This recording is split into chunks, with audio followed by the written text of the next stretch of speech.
Thank you. Okay, once again, good morning, everyone. Um, Let me share my screen as well.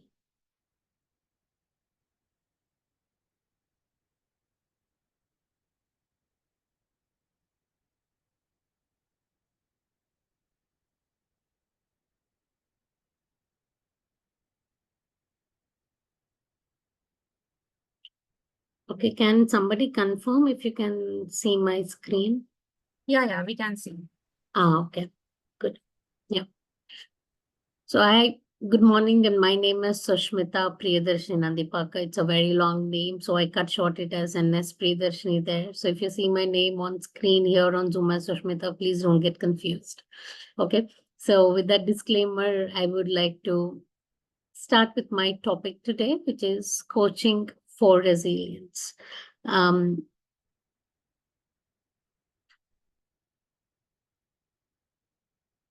We all know the dictionary definition, but I want to hear from you what resilience means to you. If somebody on the call can unmute and share your definition, what resilience means to you.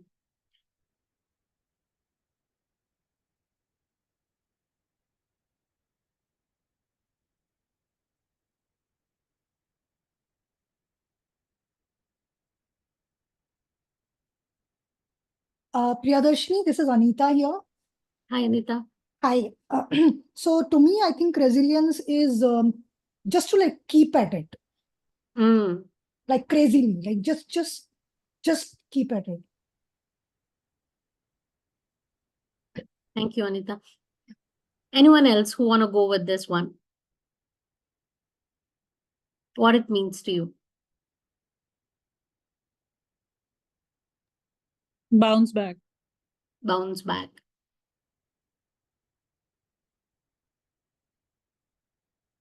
For me, it is the ability to deal with setbacks, right? How quickly we move on from one event to the other. Anyone else who want to share before we go into details of these ones?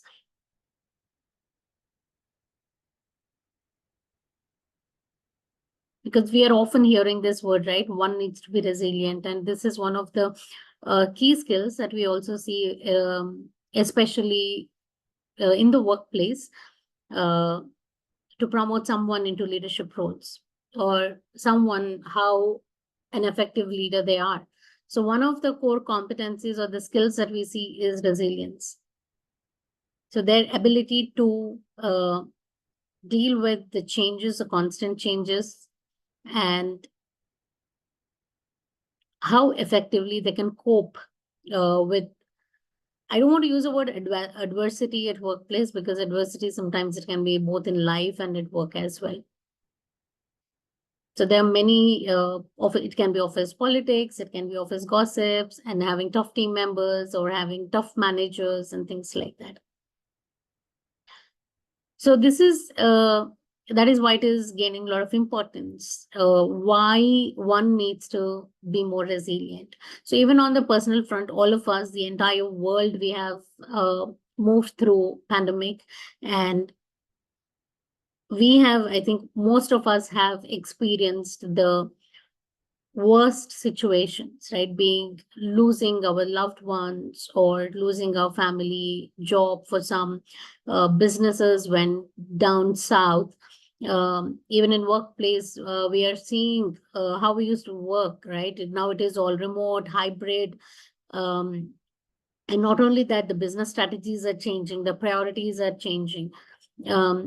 So this brings us to the point that I think we cannot ignore but accept the fact that I think today's world is a VUCA world, which is more volatile, uncertain, which is complex and ambiguous, because we don't know. On one hand, we feel good about the economy growing, and I think there is another set of people struggling with the other challenges that I think, though probably the side effects the pandemic still has in terms of the health and wellness of the people.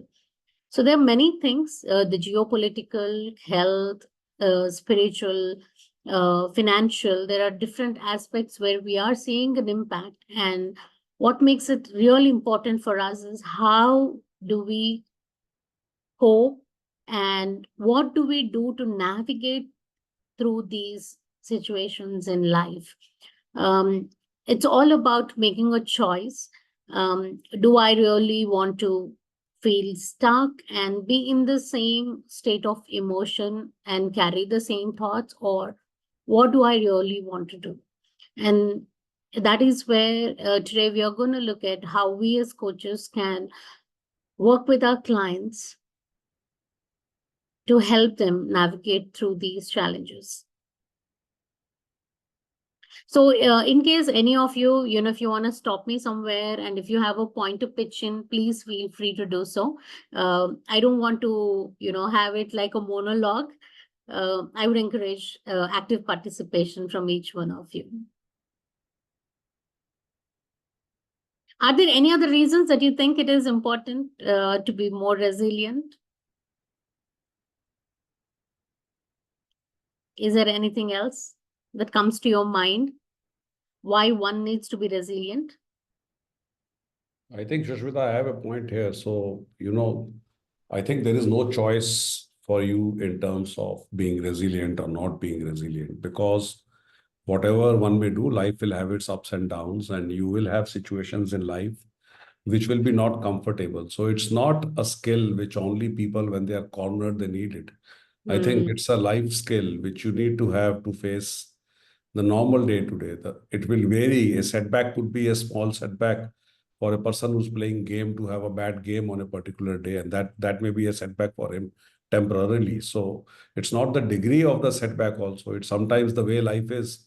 It's going to be up and going to be down. So how do you bounce back from day to day, and of course life threatening where it is really Absolutely. required? Absolutely. Thanks, Rajneesh. Yeah, it is a life skill, essentially a life skill. Anyone else? Any other thoughts? We really need to be resilient because for our own mental health. Because if you're not resilient, we'll be in the trap of the small things which may be coming to us in a bigger way. So we need to know the trick of the trade, and yeah, it's a life skill, as Rajneesh mentioned. So it's something which needs to be there in us, and it's a healthy thing basically. It's more like a vitamin. Yeah. Right. Yeah. Absolutely. Yeah. Thank you. So while we see the positives of it, and there's often a mix up when we talk about resilience, right? People generally think that they're not immune to anything, right? They are the ones who always have it all. They know how to fight it all. They are. So these are some of the myths and misconceptions that we all hold. So we really need to understand that it is not a personality trait. It is not that only some people have it and some don't have it. I think it's all of us, and I think we can develop, in case if we really don't have resilience, on a scale of, let's say, 1 to 10, let's say one can be at 0 and one can be at 9 or 10. I think that is what makes all the difference. So where are we on that scale, and how do we make progress, right? So we cannot categorize and say, yes, only one personality type. And it is not about avoiding in the sense, when we encounter a situation or problem, not ignoring it, right? And just turning a blind eye or a deaf ear to it, and saying, yeah, let me just directly jump into solution. No, that is not resilience. It is not suppressing our emotions, thoughts, or feelings as well, especially when we are caught in tough situations. General myth is it's okay, right? I think we often hear this advice, right? Yeah, it's okay, move on. It's okay, don't feel this way. And it's very rare to hear the words, it's okay to feel this way, right? I think with more focus on mental health, and now we are seeing people say loud and clear that, it's okay not to be okay. So I think that is a narrative, right? I think this is, and also always the rush or a feeling to be optimistic. So I really also, that is also not resilience. We are humans. I think at the end of the day, the bottom line is we are humans. We need to be human. It's okay. But I think it's, as Ranjish said, it's all about how we build this skill to cope and face them, and take the right support to move on. So let us not, I think this is really, really important, not to have that facade that I am strong and I have it all the time. So that is not the real resilience. I'm sorry, I'm just checking the chat, and I think, some messages here, I think from resilience point of view, I think it's remain centered in chaos. Yeah.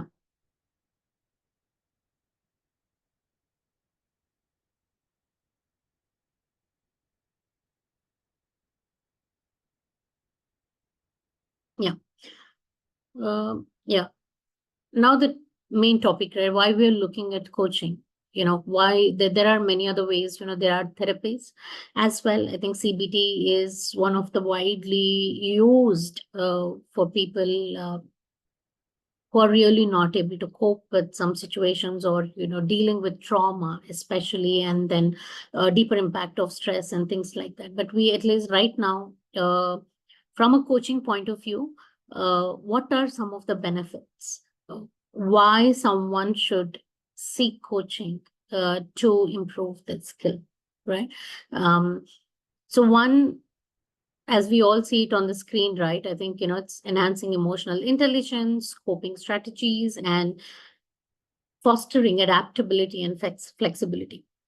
And when we, I think, as coaches, I think in our practice, we have often seen that, we are creating that safe space, and we embody listening in our sessions. And this might really help someone to be able to openly talk about their challenges. And we can also provide a structured way of helping them to feel unstuck, and to have some strategies, right? I think some of the main, I will just start now, what people come to us for coaching, right? And there's definitely an element of resilience in it.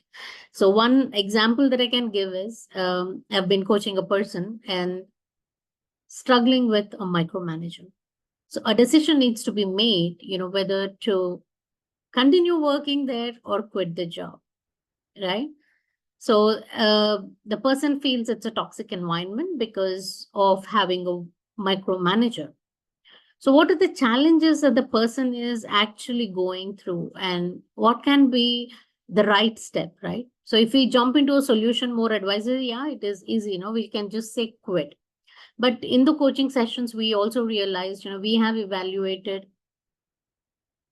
why is this job important for this person? And then secondly, in what kind of work environment the person will thrive.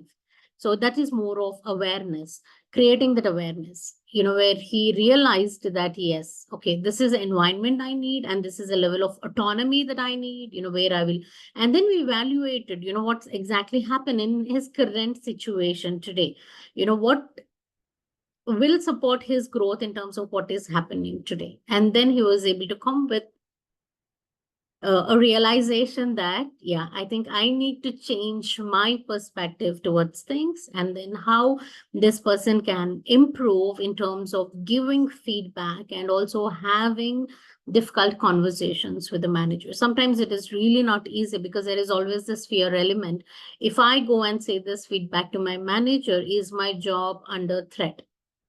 So that was a primary fear that this person always had. But also at the same time, this person never wanted to indulge in any types of office gossip or politics. So, was having this internal battle, how to go about it and feeling not heard.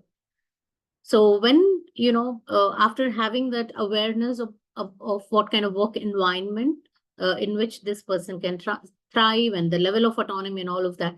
Having those conversations made it little easy in terms of how you structure, right? So there were times, even in our coaching sessions, we used to practice, okay, what to say and what not to say, right? When there are certain strategies and tools used, how to give feedback, right? And then the outcome was shifting the focus from the outcome to focusing on the process. So there earlier, the more of outcome was losing a job and not being happy and how can I do it, right? And then there was another question in mind, what if I encounter or have the same manager in the next job? We cannot, right? Because that it is not in our control, right? So the locus of your control, where is it going to be, right? So this is just one example. And any more examples? Is there anyone who has coached in this space, coaching for resilience, any benefits or any examples that you can share? I want to ask you a question, Yeah. Priyadarshini. Why did you choose this topic? Is there anything you felt that it's the need? Why did you choose coaching with resilience?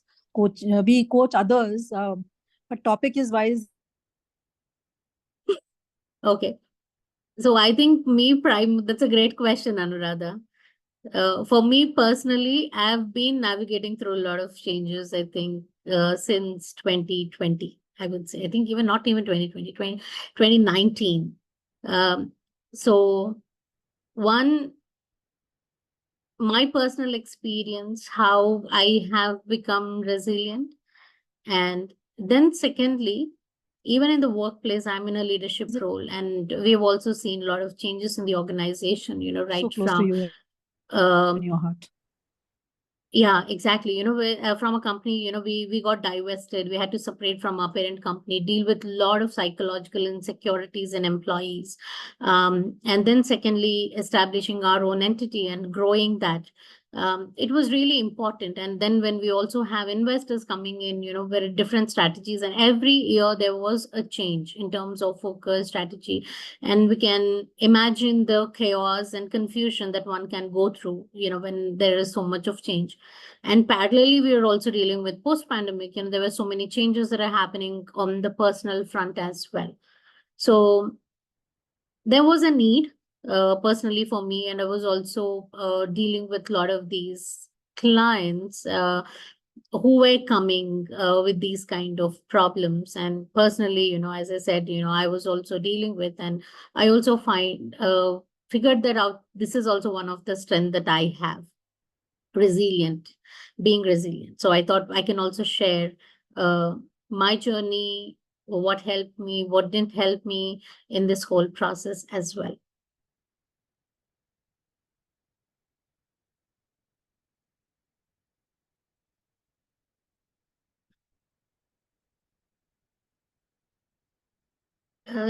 Did that answer the question? Sorry, Priyadarshini, I got disconnected. Okay. Yeah. So I was asking, why did you choose this topic? Yeah. Is there anything in relevance you want to share? So more? I've just explained. I didn't realize that you got dropped off the call. I think cut the long story short. One, definitely it is one of my strengths, which I want to put it into practice. And then secondly, I was also surrounded by people who needed it. And there's no other way that I can do anything differently. So. Sure. Thank you. Thank you.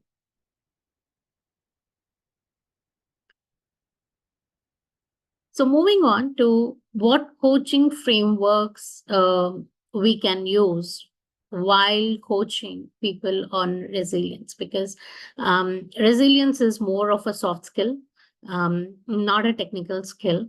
But as we all know that it is a life skill, which is going to reap or give out a lot of benefits both at work and in life. So one of the, I think the two that you see on the screen, which are like Grow and Perma, which are like largely used both in the organization setting of coaching and also individual one-on-one coaching. So GROW primarily focuses on, I think if I remember correctly, I think it all started with improving performance as well. So I think that is the reason it also used widely in the organization context. But also it's very simple when you're working with individuals as well. And this is what I think personally I use GROW a lot, even in my one-on-one sessions. So there is a template, where we capture the goals, the current situation, reality, and then there are different approaches that we can take, right? For goal, it's only about goal setting, when people really don't have, and especially when you are in the middle of trauma or tough situation, we all lack clarity what exactly we want. The only thing we know is we are not happy in this space. We hear a lot of I don't like, I don't want, I'm not happy, this is not working out. We see a lot of negative connotations and negative narrative there. And there what really helped is understanding the mental model of a person. Where is this coming from? What is that basically making them feel, right? And then also sometimes really understanding whether coaching will really help or this person needs therapy. Because sometimes somebody who I mean, it's my own thing personally. I think when I was dealing with grief, none of these really helped. The only thing that really helped me was therapy. So we really need to understand, to what extent, we can use coaching and where we can advise our clients to go for therapy. So here we are looking at two models, GROW and PERMA. Any examples if you have ever used these frameworks in your practice?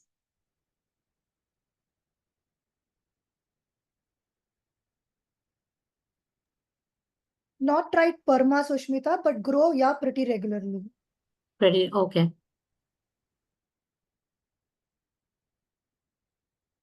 So PERMA is, even I have not used PERMA, but when during my research I figured that because this is more to do the change the narrative around what you're feeling to what can make you feel good about yourself and the situation as a whole. So there are other frameworks, ABC model of resilience. This is also something, the ABC model that I have used, which is the adversity, beliefs, and consequences. So what are we believing about that particular event that happened to the person? So generally what happens, why people won't be able to bounce back, or why people will be stuck in a situation for more time, because I think it's all about internalizing it, right? We internalize the event more, and we always, I think it always starts with, the question. I think I also did that in my tough times, like, why is this happening to me, right? Or why me? So this is the one it all starts with, and then there's a lot to uncover. And again, our mental models comes into picture here, right? What are we believing? What are we assuming? And how we can, as coaches in our practice, right? I think, how we can challenge those beliefs, challenge those assumptions, and bring the shift in perspective. So this is very powerful model, which I have used in my one-on-one coachings, not in the in the organizational setup. I continue to use a GROW, but individually ABC model is what. There's also another one. This is 7 C's of resilience, which basically talks about more about our competences, our behavior, like how we go about these different aspects. So in practice, it's more about evaluating an individual on these 7 C's. So where are they today on these 7 C's, and what needs attention, right? And how they can move forward in these areas. So especially, I think, because I think why this model is picked by some people is especially, when they have when they feel totally helpless in that, okay, everything is out of control, right? And then the second one is not able to build connections, and they feel completely isolated. So especially in these two, because there's also an impact on confidence levels, because you are isolating yourself and you don't know how to face or how to deal. And especially, this is, times, when we see people who get fired from jobs or having bad relationships, going through divorces. And these are some of the examples that I can give, where this can actually have a lot of benefit in terms of at least analyzing or evaluating their current status, and then giving the choice to the client, okay, where do they really want to see a difference, what is that they want to improve on first. We cannot address all these C's at once. It doesn't work that way. These are all just the different parameters to see where actually the deeper problem is and what needs to be addressed. It's like identifying the elephant in the room. You're breaking down the larger problem into smaller chunks.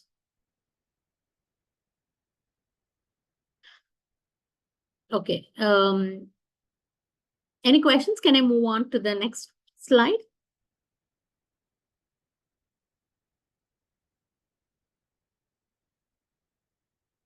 Okay.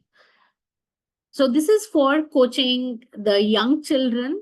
This is widely used. They call it as the resilience donut. And especially you have children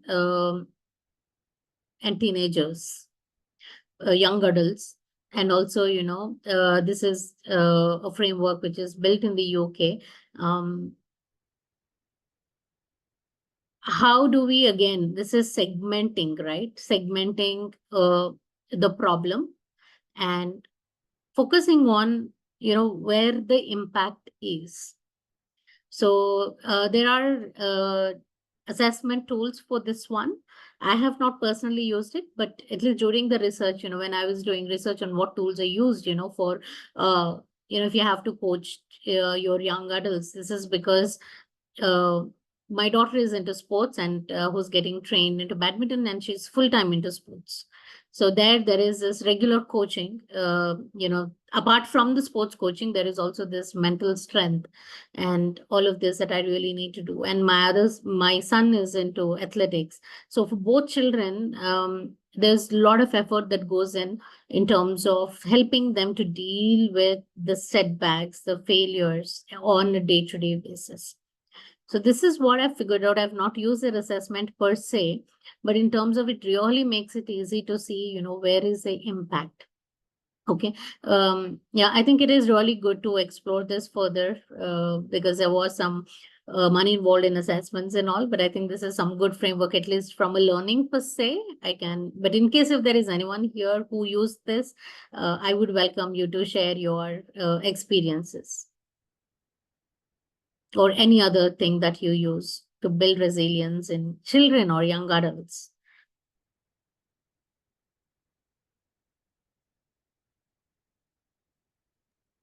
Susmitha, have you had a chance to coach both the groups? And is there any specific experience in the resilience factor? Because I believe children are more resilient in general. Children are resilient because their ability to move on or bounce back, but also what I've observed with children is they develop a belief based on that experience. Okay. So I think what I have learned as a mother myself is not to feel happy when, kids just move on, say, yeah, okay. But I think sitting with them and having conversations, like I really ask this, right? What is it they are seeing now, what they didn't see before? Oh, right. So that you are letting them process it and not just move on by like pushing the feelings down. Exactly. All right, cool. So at least this is what I do with my kids, and there are also my children's friends, so I ask this, it's not that, okay, fine. Let's say for my daughter, for example, lost one tournament, right? And then there's another one to go. it's, and especially, when there are these tournaments are happening, you have to play continuously, right? And unless this is a knockout session, where you lost, you're gone, right? But again, sometimes, and these tournaments happen sometimes without breaks. Like today you're playing in one academy, and then tomorrow you're playing somewhere else. How do you prepare yourself for that journey there?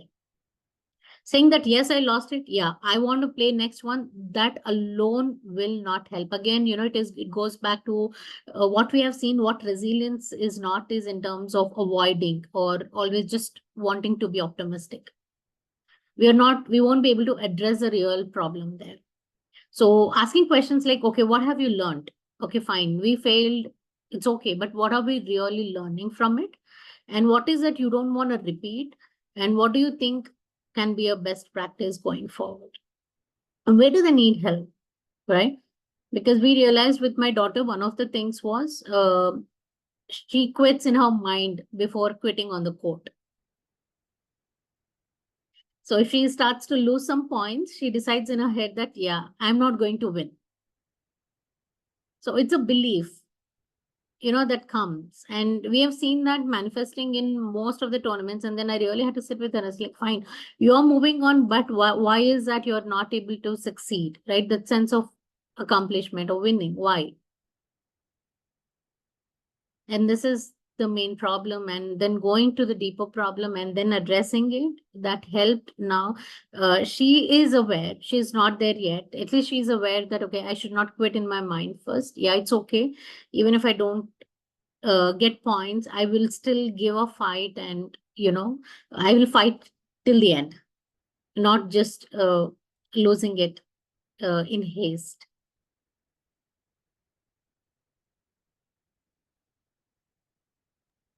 Anything else? Can we move on?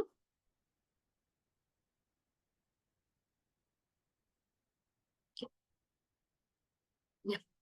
So this is another framework, 1243, built by Avaris, which is an organization. This is more for work setup. So what the belief is, there are 4 resilience skills, out of which there are 4 main core competencies that can come for every individual. It can be different, right? Different from person to person. And they can be trained and developed on 3 levels, which is social, mental and emotional, and physical. So this is a framework, and I think this is super cool. But again, this is on purchase. We have to go onto their site. We have to buy their assessment, where it gives you a nice, beautiful spider map on where you rank on these competencies. Which will really give out what are the 4 core competencies for you. And also, organization go to a next level, where aligning with their values and core competencies, where they want to see where their people are. Do they really have those or not? Right. So this is mostly from a work point of view. And if you're more interested in learning more about it, I think it's Avaris, the name itself, Avaris, and the website is also, I think it's avaris.com or something. Maybe I can share the link later. But they are the ones who are very dedicated doing this one. But I really find this to be good because, we are not talking about resilience in the sense only as an individual, where we see a lot of impact only, of sometimes the focus only being on the mental or emotional. But here there is a holistic view of all elements that coming in. There's also another one called 4 pillars, which I have not put it here because I've never used it and don't have enough examples for it. The 4 pillars one, there's one more element that is added to it, which is the spiritual. Physical, spiritual, social, and mental. So those are the 4 pillars that is being used there.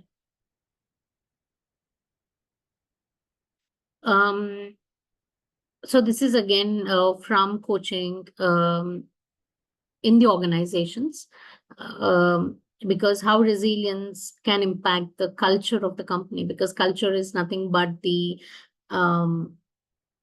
sum total of behaviors of everybody in the organization, right?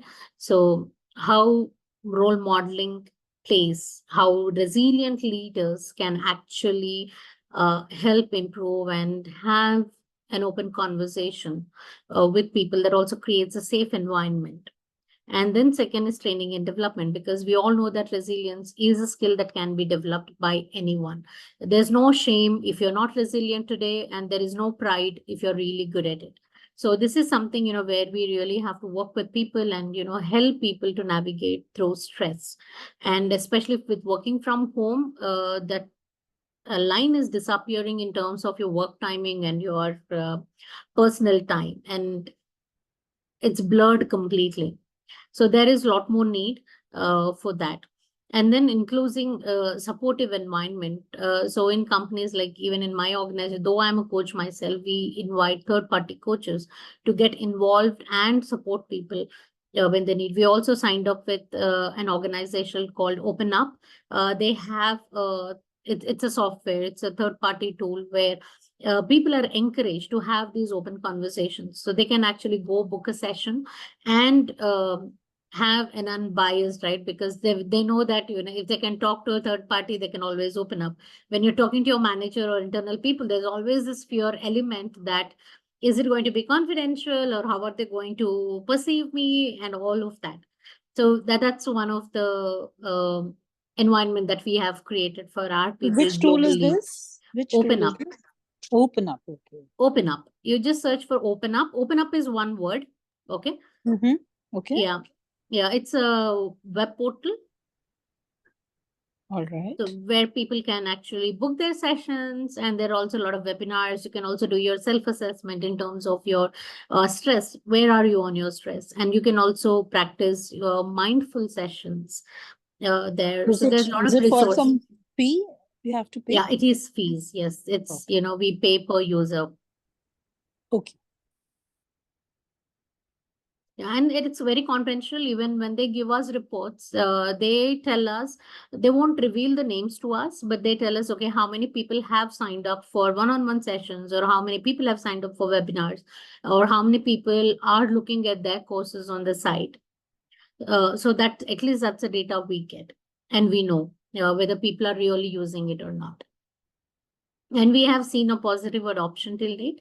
And also as an organization, we continue to send reminders. And whenever there is a new announcement that comes from Open Up, we also share that.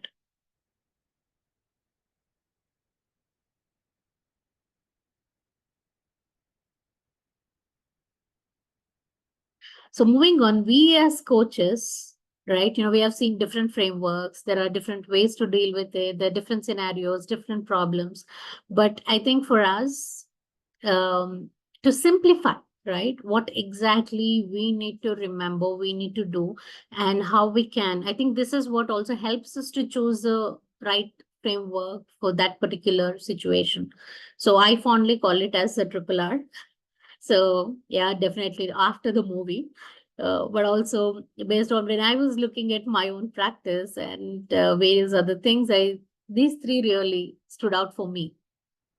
It is reframing of the thoughts. I think throughout the coaching sessions, right, whenever we talk to people, whatever model we use, the objective there is changing the narrative, right? So if a person comes to, I'm really not seeing any way out, right? Changing that to, yeah, I have not explored this option. Yeah, this is what we can actually explore. And sometimes that comes as an outcome, in our coaching conversations that we hear, right? That reframing and changing the narrative of thoughts. And then the second R is reset. Are we ready to reset the focus, right? It's again moving from the negative narrative to a positive. Again, here, let us be mindful of not pushing someone through it, because we have to first encourage the being, right? And allowing the person to sit with their feelings, understand what exactly is happening, right? So, yeah, and then the shift in focus comes in terms of, okay, what kind of action can I really take if I want to meet my objective? If the objective is to feel unstuck, or if the objective is to have more clarity, if the objective is to, to stay motivated, right? Whatever the objective is, so then we can drive them there. But I think this is a very, very crucial point, where we cannot rush. I think we have to be more patient, and deep listening plays a lot of role here. And the last R is realigning the objectives and priorities. I think once a focus shifts, right? And I think if the person is willing, and if the person has already wanting to, be more flexible, right? And slowly moving into a growth mindset, I think that is where we see a lot of these objectives and priorities keep changing. The original objective is to gain clarity, but I think when we realign, I think here, clarity of what? I think we'll be going a lot more deeper, and then, okay, fine, clarity of understanding the current situation better, or clarity of knowing where am I, what are my strengths, and then taking a step by step. And I think these three go in a circular motion. I would say they are not independent of each other, but at least, there's a loop that can also happen. And that is what we see in the latest slide, how this can happen. So there's a lot of continuous communication, feedback, and encouraging to seek support, right? It's not necessary that if you're coaching somebody, they should only come to us all the time. And I think we should be encouraging them to seek support from the right sources. I think in a coaching, we have this classic question, right? What resources you need to make this happen, right? Whatever actions that they are defining, right? And sometimes they say, yeah, no, only I will do it. I think that's also an opportunity for us to see, are they really open to take help and to have the right accountability partners or the resources that they need? And then second is encouraging them to be vulnerable. Because when we're talking about resilience, vulnerability goes hand in hand. The more vulnerable the person is, the higher chances of being resilient. Because vulnerability is a matter of courage, and it is not shying away, and it is also being open to express what exactly is happening with you today. So if somebody says that, yes, I'm not ready for this, and I think we should have the courage to accept that and probably ask, okay, how can we really help them through that process, at least till they become ready? So for me, I think these are like the ground principles that I thought of sharing with you all, that can really help us as coaches to put it into practice, and then choose the different frameworks or models, or whatever works for us to coach people to build resilience. Yeah, I think this is just like kind of a summary. We have seen why resilience is important, and these are the benefits that one can definitely gain through coaching and through continuous support. So this is a very important aspect, because while we train people, while we coach people, and while we help people to be resilient, and I think even in our conversations, right, because we said that it's a continuous feedback loop, right? So monitoring and measuring is really important, because it takes time to be resilient. It will not happen overnight. One is not born with resilience, and it's just not like that. There's no magic wand to it, right? So there are assessment tools, and there is this site, positivepsychology.com, and then they have this there they talk about 8 resilience skills. But I think what I have personally used is our own coaching framework. For example, if you're talking about grow, and when we're looking at, okay, these are the actions, or this is one area a person needs to show up and where they struggle with, and that is what, always the Likert scale on a scale of 1 to 10, and then staying with it, right? Continuously, where we started and where we are today, and only on those, okay, list of 4, and what is the progress being made. I think I've kept that very simple that way. But there are more if you're really interested in doing your own research and learning more. I think this is the best site that is there. And another one, progress, I think this is more feasible, is behavioral observations. So when we are talking to our clients, what observations are we seeing? The tone in which they speak, the energy with, they share their experience, how it went for them in the past 1 week, right? And what changes are they seeing? What are they learning? Where are they growing, right? And all of these examples. And when they say that yeah, it is going good, but can they explain? Can they give examples in their own walks of life? That is a really, really powerful, and that gives us a lot of information, and to identify, where they avoiding something and just rushing with optimism. Is there something that needs to pause and reflect? So that is really important, and that is what we do it through feedback and reflection.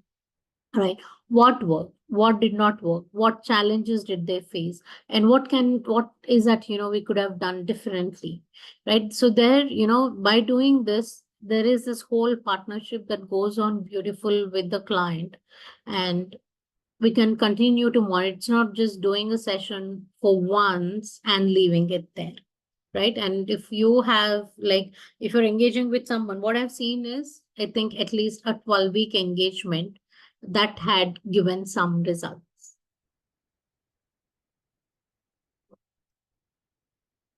So that's it. We come to the end of it. I think, as I said, right, it all starts with vulnerability. And my favorite, Brent Brown, I think this is a major thing, to accept who we are, and it's okay to be imperfect. So any questions, anyone? We are here at the end of the session. Any thoughts?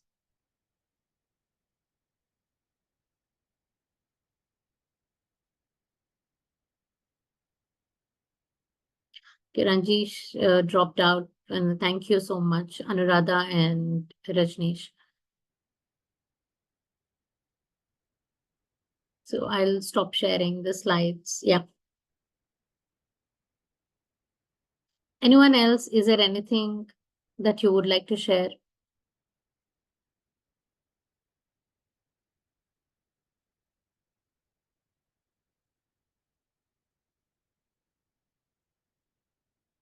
Any closing notes? We can. Otherwise, if there is nothing, then probably we can end the session. That's all from me for today.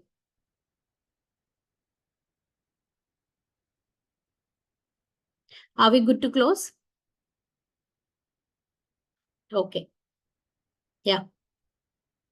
So thank you for joining me this morning. Yeah. Thanks, and have a great weekend ahead. Bye, everyone. Thank you, Susmitha. Thank you very much.